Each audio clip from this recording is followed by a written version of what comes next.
Assalamualaikum warahmatullahi wabarakatuh. Sahabat Nusantara, kita jumpa lagi, apa kabarnya?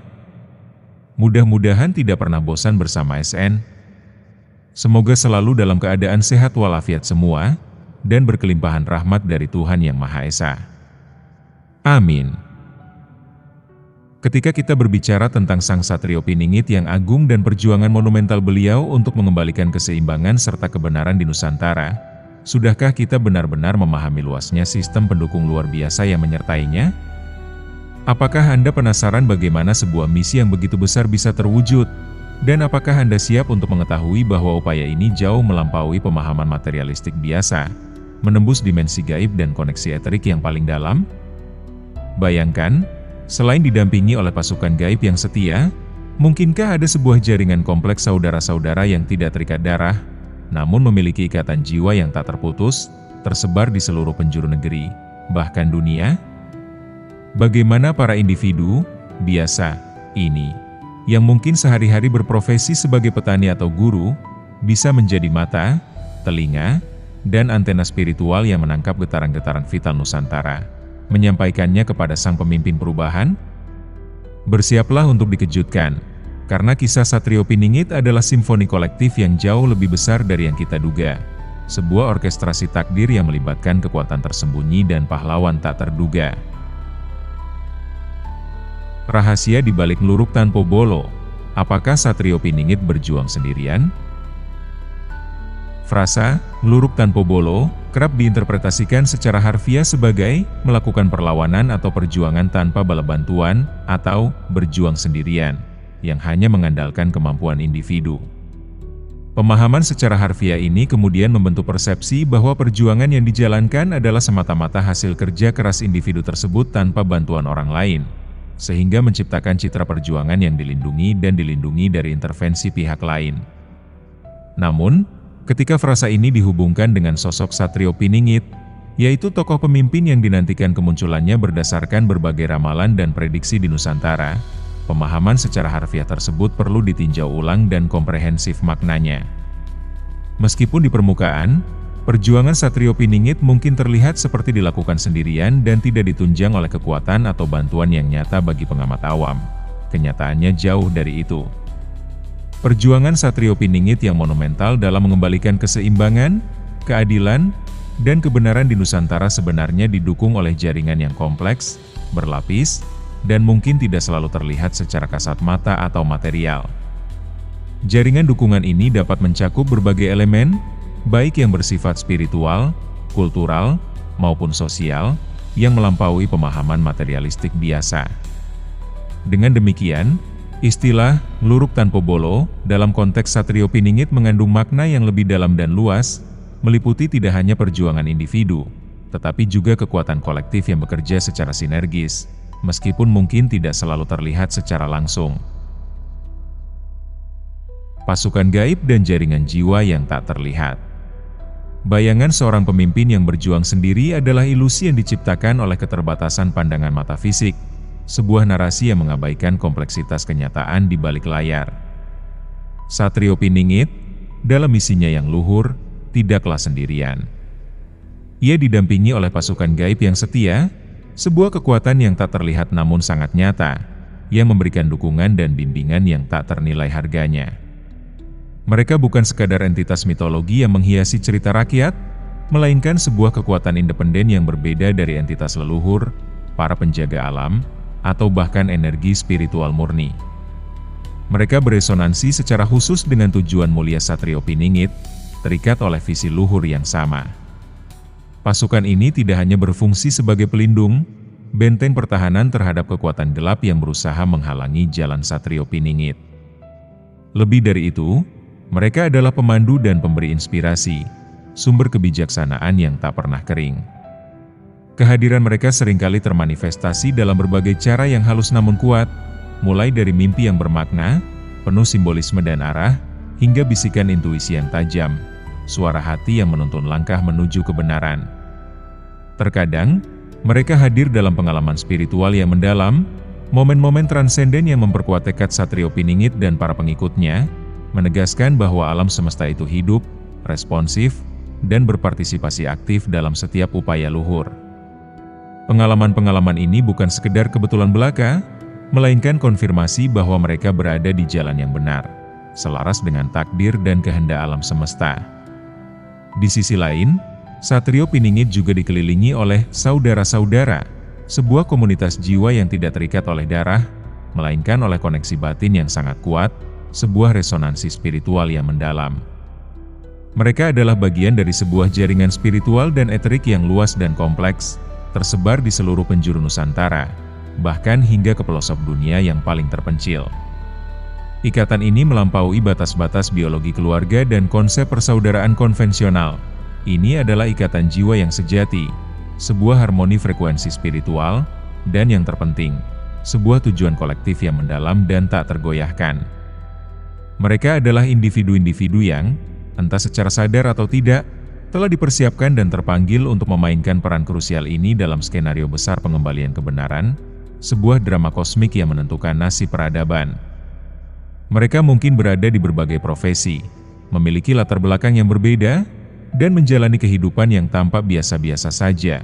Namun jauh di lubuk hati mereka, terpatri sebuah kode, sebuah panggilan untuk melayani dan melindungi. Mereka adalah pion-pion dari kekuatan cahaya, yang menunggu saat yang tepat untuk mengungkapkan identitas mereka dan bergabung dalam perjuangan yang lebih besar. Jaringan ini berfungsi sebagai sumber dukungan, informasi, dan kekuatan, memastikan bahwa Satrio Piningit tidak pernah benar-benar sendirian dalam misinya. Kehadiran mereka adalah bukti bahwa perubahan besar selalu membutuhkan kolaborasi dan kesatuan hati, sebuah paduan suara jiwa yang bersuara untuk kebaikan tertinggi. Mata dan telinga Nusantara, peran kunci jaringan pendukung. Peran jaringan pendukung ini sangat penting dalam perjuangan Satrio Piningit.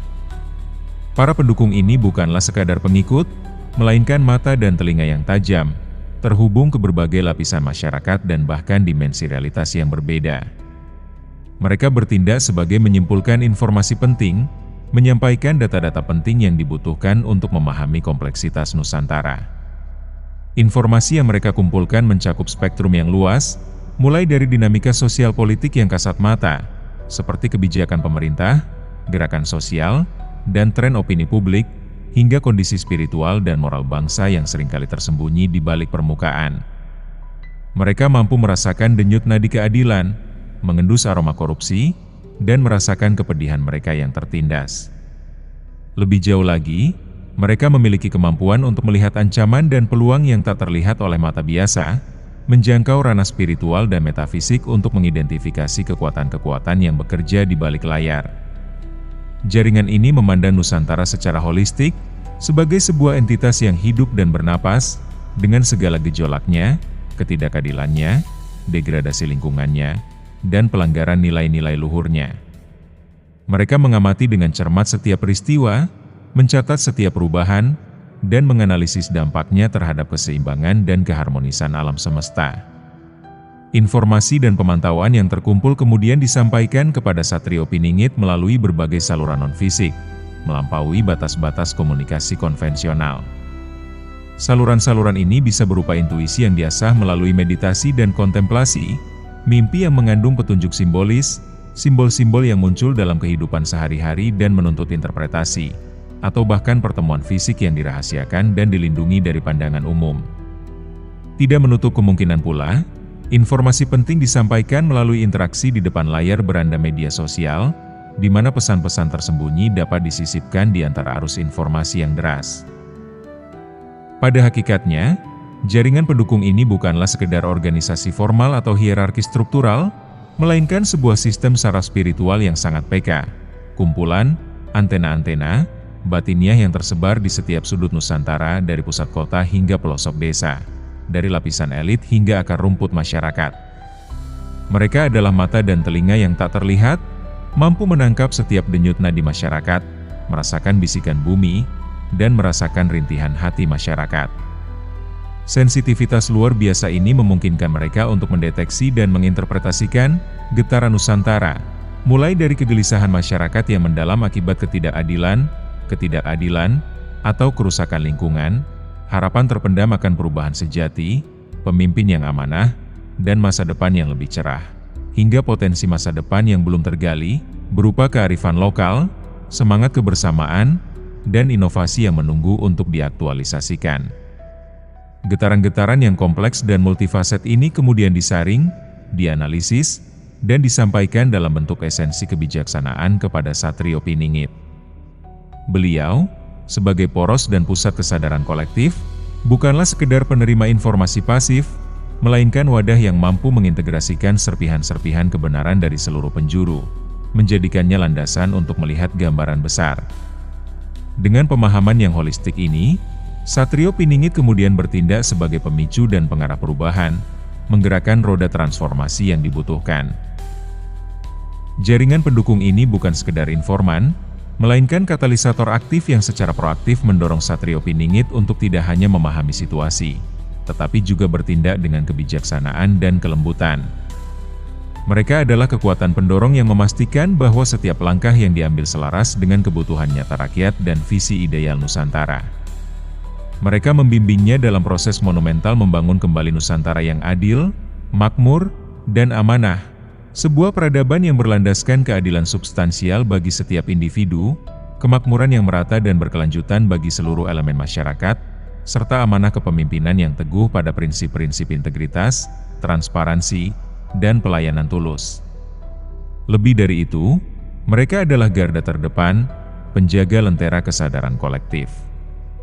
Mereka tak henti-hentinya menjaga agar visi dan misi besar ini tidak tercemar oleh kepentingan sesaat, disinformasi, atau keputusasaan. Melalui peran vital mereka memastikan bahwa setiap perjuangan yang diemban Satrio Piningit selalu selaras dengan irama kosmis alam semesta, berjalan sesuai hukum-hukum kebenaran universal dan kehendak ilahi dan, yang penting, resonansi dengan aspirasi murni serta kehendak luhur seluruh rakyat yang mendambakan kebaikan bersama. Tanpa jaringan ini, Satrio Piningit akan kehilangan kompas dan akar perjuangannya. Ksatria dan Srikan di masa kini, leluhur yang bangkit kembali. Lalu, siapakah mereka yang berjasa besar ini, para penopang peradaban yang seringkali luput dari perhatian? Mereka adalah para ksatria dan Srikan di masa kini, bukan dalam balutan baju zirah dan mengacungkan senjata, melainkan dalam tindakan nyata yang mencerminkan keberanian dan kasih sayang. Jangan membayangkan mereka selalu muncul dalam wujud fisik yang gagah perkasa atau bersenjatakan pedang. Sebaliknya, mereka bisa jadi adalah manusia biasa yang kita temui sehari-hari, individu-individu dengan jiwa-jiwa tua yang bersemayam dalam tubuh yang tampak sederhana. Mereka menjalani kehidupan sehari-hari sebagai petani yang mengolah tanah dengan kearifan, selaras dengan alam dan menghormati siklus kehidupan. Mereka adalah guru yang menanamkan nilai-nilai luhur pada muridnya, membekali generasi penerus dengan kompas moral untuk menavigasi dunia yang kompleks. Mereka adalah seniman yang memahami kesadaran, menuangkan keindahan dan kebenaran dalam karya-karya yang membangkitkan jiwa. Mereka adalah pekerja kantoran yang menjunjung integritas, menolak korupsi dan ketidakjujuran demi etika kerja yang luhur. Bahkan, mereka bisa menjadi pengusaha yang menerapkan prinsip keadilan, menciptakan lapangan kerja yang menjanjikan dan berkontribusi pada kesejahteraan masyarakat. Di balik keberadaan mereka yang tampak normal, tersembunyi kedalaman spiritual dan kebijaksanaan yang telah terakumulasi dari banyak pengalaman hidup, baik dalam kehidupan ini maupun kehidupan sebelumnya. Mereka sering diibaratkan sebagai titisan atau wujud dari para leluhur, yang berarti mereka membawa esensi, kenangan kolektif, dan bahkan misi yang belum terselesaikan dari generasi-generasi sebelum mereka.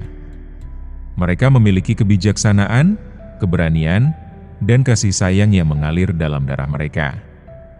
Mereka adalah perpanjangan tangan dari kearifan masa lalu yang bangkit kembali untuk membimbing masa kini dan membentuk masa depan yang lebih baik. Mereka adalah mercusuar di tengah kegelapan, penuntun di jalan yang berliku, dan sumber inspirasi bagi kita semua. Mereka adalah pahlawan tanpa tanda jasa yang diam-diam menyelamatkan dunia dengan setiap tindakan kecil yang didasari cinta dan kebijaksanaan. Keberadaan mereka adalah bukti bahwa harapan selalu ada, dan bahwa perubahan positif dimulai dari diri sendiri. Mereka mengingatkan bahwa kita semua memiliki potensi untuk menjadi ksatria dan Srikandi di zaman modern ini. Para ksatria dan Srikandi ini memegang amanah yang sangat besar untuk mengembalikan kebenaran di Nusantara. Kebenaran di sini bukan hanya tentang fakta-fakta yang terungkap, tetapi tentang menegakkan keadilan sejati, memulihkan keharmonisan di tengah perpecahan, menumbuhkan keutuhan moral, dan menghidupkan kembali nilai-nilai luhur yang telah terkikis oleh zaman. Mereka tidak hanya menunggu instruksi dari Satrio Piningit, tetapi secara aktif berperan serta dalam skala masing-masing, baik melalui tindakan nyata dalam kehidupan sehari-hari, penyebaran kesadaran melalui perkataan dan perbuatan, atau bahkan melalui doa dan energi batin yang tak terlihat namun berdampak. Misalnya, seorang guru mungkin mengajarkan nilai-nilai kejujuran dan empati kepada murid-muridnya dengan penuh kesungguhan.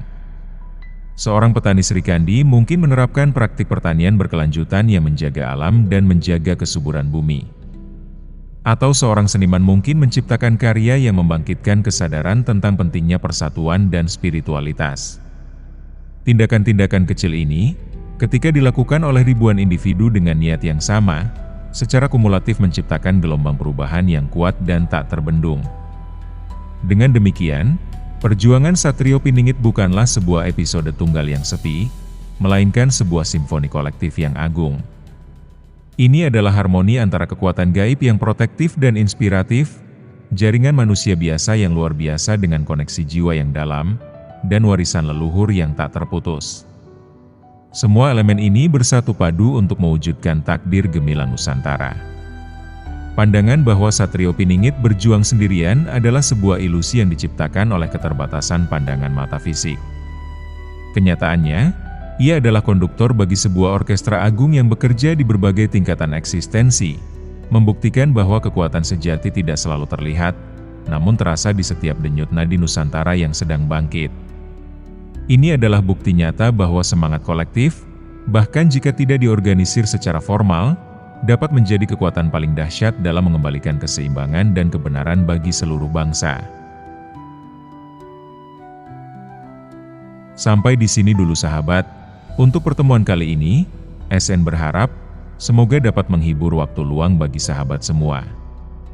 Mohon maaf jika ada yang kurang berkenan, segala kesalahan, kekurangan, atau bahkan berlebihan dalam penyampaian. Akhir kata, wassalamualaikum warahmatullahi wabarakatuh. Salam sejahtera penuh cinta dari kami semua.